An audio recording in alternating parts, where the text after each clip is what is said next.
Bakery ಊಟದಲ್ಲಿ ನನ್ನ ಮಗಳ ಲುಕ್ಕು ಈ ರೀತಿ ಇತ್ತು. ಅವಳು ವೇರ್ ಮಾಡಿರುವಂಥ ಡ್ರೆಸ್ನ ನಮ್ಮನೆ ಗೃಹ ಪ್ರವೇಶದ ಟೈಮಲ್ಲಿ ತಗೊಂಡಂಥ ಡ್ರೆಸ್ ಇದು.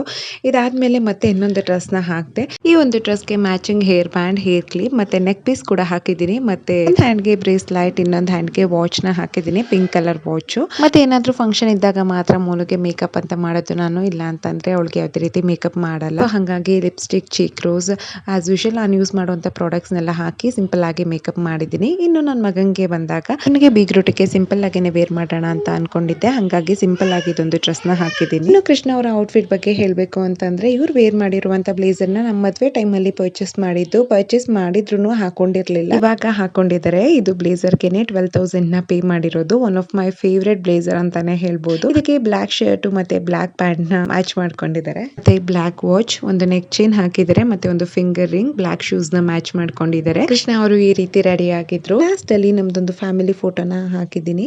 So yeah, thanks for watching and follow for more.